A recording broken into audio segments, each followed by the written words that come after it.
Realmeயோட 13 சீரிஸ்ல 4வது போனா Realmeயோட 13 5G launch பண்ணியிருக்காங்க. ஸோ இதில் என்ன மாதிரியான விஷயங்கள்லாம் கொடுத்துருக்காங்க, எதெல்லாம் பெஸ்ட்டாக இருக்குது, எதெல்லாம் பெஸ்ட்டாக இல்லை, எல்லாத்தையுமே அன்பாக்ஸ் பண்ணி டீட்டெயில்டாக பார்த்துருவோமா? ஃபர்ஸ்ட் ஒரு குயிக் அன்பாக்சிங் பார்த்துட்டு வந்துருங்க.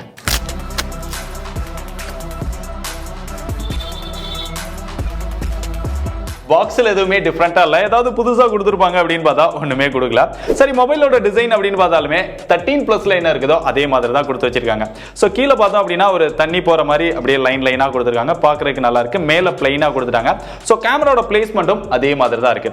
மொபைல் கையில் பிடிக்கும் போது இந்த எட்ஜஸ் எல்லாமே ஃபிளாட்டாக கொடுத்துருக்காங்க, கையில் பிடிக்கிறதுக்கு நல்லா இருக்கு. பட் மொபைல் கொஞ்சம் பல்காக இருக்கிற மாதிரி ஒரு ஃபீல் வருது. 190 கிராம் வெயிட் இருக்குது, திக்னஸ் 7.79 mm அப்படின்னு சொல்லி பிராண்ட் கிளைம் பண்ணுறாங்க. பட் எனக்கு பார்த்தா கொஞ்சம் அதிகமாக இருக்குமோ அப்படின்னு ஒரு ஃபீல் தோணுது. அந்த மாதிரி தான் கையில பிடிக்கும் போது ஃபீல் வருது. கலர்ஸ் அப்படின்னு பார்த்தா நம்ம கிட்ட இருக்கிறது ஸ்பீட் கிரீன், இது போக டார்க் பர்பிள் அப்படின்னு ஒரு கலர் வேரியன்ட் இருக்குது. பட் இதை விட அது போட்டோல பார்க்கும்போது எனக்கு என்னமோ அது பெட்டரா ஃபீல் ஆகுது. ஒருவேளை கையில பார்த்தா பெட்டரா ஃபீல் ஆகுமா அப்படின்னு தெரியல. பட் போட்டோல பார்க்கும்போது இதை விட அதுதான் நல்லா இருக்கிற மாதிரி எனக்கு தோணுது. உங்களுக்கு என்ன தோணுதுங்கிறத கமெண்ட்ல கொட்டுங்க. இந்த Realmeயோட 13 மொபைல்ல கேமர்ஸ்க்கு அதிக இம்பார்ட்டன்ஸ் கொடுக்குறோம் அப்படின்னு சொல்றாங்க. பட் இதோட ப்ராசஸர் அப்படின்னு பார்த்தா இங்க MediaTek Dimensity 6300 அப்படிங்கிற ஒரு ப்ராசஸர் தான் கொடுத்துருக்காங்க. இன்னும் கொஞ்சம் பெட்டரா கொடுத்திருந்திருக்கலாம் அப்படின்னு எனக்கு தோணுது. பட் இதோட பெர்ஃபார்மன்ஸ் அப்படின்னு பார்த்தா இதோட ஆண்ட்ராய்டு ஸ்கோர் பிராண்ட் கிளைம் பண்றது 4,60,000 வரும்னு சொன்னாங்க. நமக்குமே கிட்டத்தட்ட வந்துருச்சு, ஒரு 4,40,000க்கு மேல வந்துருச்சு. அதுபோல த்ரோட்டில் டெஸ்ட்டுமே நம்ம போட்டு பார்த்தோம், 81% மேல த்ரோட்டில் இஷ்யூ இல்லாம அதோட பெர்ஃபார்மன்ஸ் எல்லாமே பெட்டரா தான் அச்சீவ் பண்ணுது. இதுல அவங்க பெருசா ஹைலைட் பண்றதுன்னு பார்த்தா ஃப்ரீ ஃபயர்ல 60 FPS கேம் பிளே பண்ண முடியும் அப்படின்னு சொன்னாங்க. பட் நம்ம செக் பண்ண போய் 60 FPS வந்து சப்போர்ட் பண்ணிச்சு.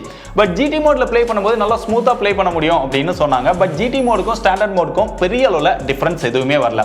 ரெண்டுலமே ப்ளே பண்ணும்போது ஒரே மாதிரி தான் தெரிஞ்சது. பட் கொஞ்சம் ஹெவியா கேம் ப்ளே போகும்போது அங்கங்க லாக் அந்த ஃப்ரேம் டிராப்பும் பார்க்க முடிஞ்சது. அது GT மோடா இருந்தாலும் சரி இல்ல ஸ்டாண்டர்ட் மோடா இருந்தாலும் சரி, ரெண்டுலயும் சேமா தான் இருக்குது. பட் BGMI எல்லாம் இதுல பெரிய அளவுல ப்ளே பண்ண முடியாது. இது அந்த அளவுக்கு ஒரு பெட்டரான கேமிங் மொபைலும் கிடையாது. கேம் ப்ளே பண்ணும்போது ஹீட்டிங் இஷ்யூலாம் பெருசா இல்ல. பட் வார்ம் வந்து கொஞ்சம் அதிகமா இருந்தது. கையில பிடிச்சு பார்க்கும்போது அதை நல்லாவே ஃபீல் பண்ண முடிஞ்சது.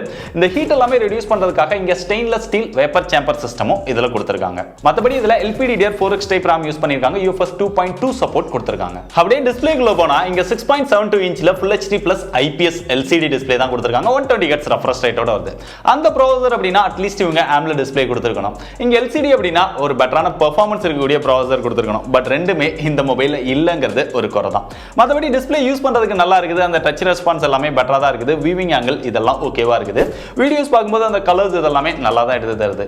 இன்டோர்ல யூஸ் பண்ணும்போது அந்த பிரைட்னஸ் வந்து ஓரளவு ஓகேவா இருக்கு. பட் அவுட்டோர்ல டைரக்ட் சன்லைட்ல எல்லாம் அந்த அளவுக்கு மேனேஜ் பண்ண முடியாது. ஏன்னா இதோட பீக் பிரைட்னஸ் 580 nits தான். மத்தபடி இது ஐகேர் டிஸ்ப்ளே அப்படின்னு பயங்கரமா எல்லாமே சொல்லுவாங்க. பட் இது எல்லாமே கொடுக்கக்கூடிய TUV ரெகன்லேண்ட் சர்டிஃபைட் எல்லாமே கொடுப்பாங்க. LCD அப்படிங்கிறது பெருசா AMOLED கம்பேர் பண்ணும்போது நம்ம கண்ணை பாதிக்கிறதுக்கு வாய்ப்பு குறைவு தான். மத்தபடி டிஸ்ப்ளேயோட எக்ஸ்பீரியன்ஸ் எல்லாம் நல்லா இருக்குது. AMOLED கொடுக்காத ஒரு பெரிய குறையா தெரியுது. மொபைலோட கேமரா செக்மெண்ட் வந்தா ரியர்ல 2 கேமரா கொடுத்திருக்காங்க. பார்க்கிறதுக்கு 4 மாதிரி தெரிஞ்சாலும் 2 கேமரா, ஒரு சர்க்கிள், அதுக்கப்புறம் ஒரு LED ஃபிளாஷ் அந்த மாதிரி தான் இருக்குது. இங்க பிரைமரி சென்சாரா 50 மெகாபிக்சல் சாம்சங்கோட சென்சார் கொடுத்திருக்காங்க. செகண்டரி சென்சாரா ஒரு 2 மெகாபிக்சல் மோனோ சென்சார் அப்படின்னு சொல்றாங்க. பட் அதெல்லாம் பெரிய யூஸ் கிடையாது ஒரு கேமரா அப்படின்னு சொல்லலாம். அதோட பெர்ஃபார்மன்ஸ் அப்படின்னு பார்த்தா அவுட்டோர்ல நல்ல லைட்டிங் கண்டிஷன்ஸ்ல எடுத்தீங்க அப்படின்னா போட்டோஸ் எல்லாம் பார்க்கிறதுக்கு நல்லா தான் இருக்கு. அதை ஜூம் பண்ணாம பார்க்கும்போது பார்க்கிறதுக்கு ரொம்பவே பிடிக்கும். அந்த கலர்ஸ் இதெல்லாம் நல்லா எடுத்து தருது. ஸ்கின் டோன் கூட கொஞ்சம் பெட்டரா தான் இருக்குது. அதே இது கொஞ்சம் நீங்க டீசென்டான லைட்டிங்ல எல்லாம் எடுக்கிறீங்க அப்படின்னா நாய்ஸ் வந்து ரொம்பவே ஆட் ஆயிடுது. போர்ட்ரேட் ஷாட் அப்படின்னு பார்த்தா அந்த எட்ஜ் டிடெக்ஷன் அந்த அளவுக்கு பெட்டரா இல்ல. அந்த பிளர் எஃபெக்ட்டுமே அப்பப்போ அது வந்து அந்த அளவுக்கு ஃபிக்ஸடா இல்லாத மாதிரி தான் இருக்குது.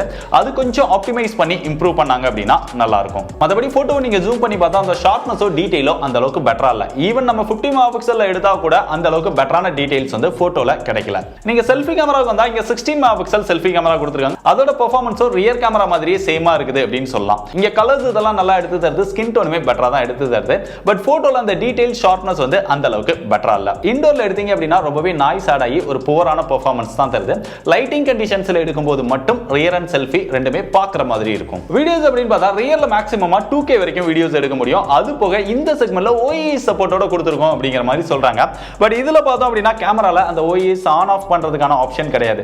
ஒருவேளை இவங்க OIS கொடுத்திருக்காங்களா இல்ல சாஃப்ட்வேர்ல ஆப்டிமைஸ் பண்ணி EIS தான் அப்படி சொல்றாங்களா அப்படின்னு தெரியல.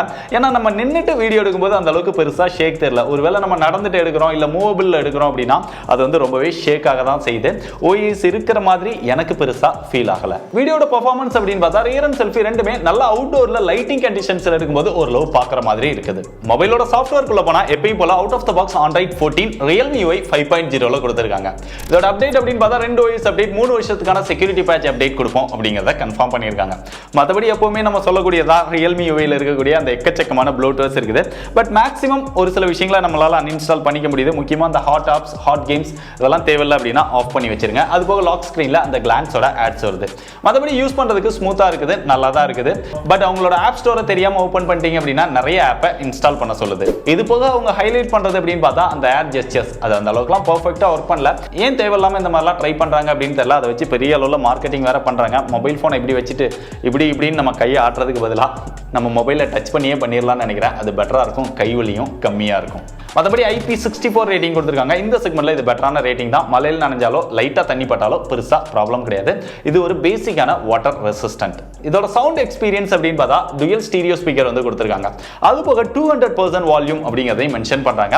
ஸோ வால்யூம் வந்து நார்மலா ஃபுல் வால்யூம்ல கேட்டோம் அப்படின்னா ஒரு பெட்டரான எக்ஸ்பீரியன்ஸ் இருக்குது. 200% அப்படின்னு காமிக்கிற அளவுக்கு அந்த லாஸ்ட் பட்டனை பிரஸ் பண்ணோம் அப்படின்னா வால்யூம் வந்து நல்லா லவுடா கேட்குதே தவிர அது வந்து உங்களுக்கு ஒரு பெட்டரான எக்ஸ்பீரியன்ஸ் கொடுக்காது. கொஞ்சம் கொரகொரன்னு இறையிற மாதிரி ஒரு ஃபீல் தருது. ஓவர் லவுடா இருக்கணும் அப்படிங்கிறதுக்காக சில விஷயங்கள்லாம் பண்ணி கொடுக்குறாங்க. அது சாஃப்ட்வேர்ல பண்ணி தரதானே தவிர ஸ்பீக்கர்ல எக்ஸ்ட்ரா லவுட் கொடுக்கிறது கிடையாது. மற்றபடி Wi-Fi 5 Bluetooth வெர்ஷன் 5.3 கொடுத்துருக்காங்க. 3.5mm ஜாக் கவர் பண்ணியிருக்காங்க.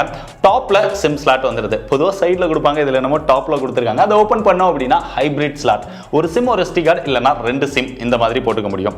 அது பக்கத்துல செகண்டரி நாய்ஸ் கேன்சலேஷன் மைக்கும் கவர் பண்ணியிருக்காங்க. பொதுவாக இந்த செக்மெண்ட்ல கவர் பண்ண மாட்டாங்க, பட் இதுல இருக்கிறது நல்ல விஷயம் தான். Finger print sensor LCD display அப்படினாலே தெரிஞ்சிருக்கும். Side mount finger print sensor தான். அது நல்லா ஃபாஸ்டா அக்யூரேட்டா இருக்குது. ஃபேஸ் அன்லாக்கும் இருக்குது.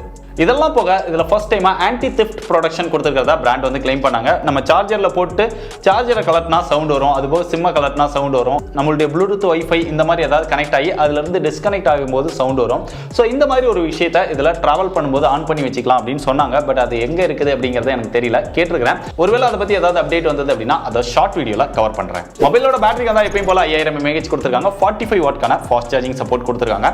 ஏற்கனவே பார்த்தோம் பாக்ஸ்க்குள்ள அடாப்டரும் கொடுத்துருக்காங்க. அதை யூஸ் பண்ணி சார்ஜ் பண்ணோம் அப்படின்னா கொஞ்சம் வேகமாவே சார்ஜ் ஆயிடுது. ஃபாஸ்ட் சார்ஜிங் சப்போர்ட்டை பொறுத்தவரை பெட்டரா தான் கொடுத்துருக்காங்க. இருந்தாலுமே இதுல 5 மினிட் சார்ஜ் பண்ணா 30 மினிட்ஸ் வரைக்கும் ஃப்ரீ ஃபயர் ப்ளே பண்ணிக்க முடியும் அப்படின்னு சொல்றாங்க. ஒருவேளை அதெல்லாம் செக் பண்ணி சொல்லணும் அப்படின்னா கமெண்ட்ல சொல்லுங்க. நிறைய கமெண்ட் வந்தா அதையுமே டெஸ்ட் பண்ணி பார்த்துருவோம். மற்றபடி நம்ம ஷார்ட் டர்மா செக் பண்ண வரைக்கும் பேட்டரியோட பெர்ஃபார்மன்ஸ் நல்லா தான் இருக்கு. பெருசா ட்ரெயின் ஆகிற இஷ்யூ இந்த மாதிரி எதுவுமே இல்லை. ஈவன் 120 Hz ரெஃப்ரெஷ் ரேட்ல யூஸ் பண்ணா கூட. கடைசியா அதோட பிரைஸ் அப்படின்னு பார்த்தா இந்த மொபைலோட எக்ஸாக்டான பிரைஸ் வந்து எனக்கு தெரியாது. ஏன்னா இந்த வீடியோ நான் எம்பார்கோல ஷூட் பண்ணிட்டு இருக்கிறேன். இதோட எக்ஸ்பெக்டட் பிரைஸ் அப்படின்னு பார்த்தா 15000 ரூபாய்க்குள்ள லான்ச் ஆகும் அப்படிங்கிற மாதிரி லீக்ஸ் வந்திருக்குது. அதனால 15000 ரூபாய்க்கு ஒரு 6+128 அந்த மாதிரி ஸ்டார்ட் ஆகும் அப்படின்னு எதிர்பார்க்கிறேன். இது போக இதுல 512 GB வரைக்கும் வரப்போகுது அப்படின்னு சொல்றாங்க.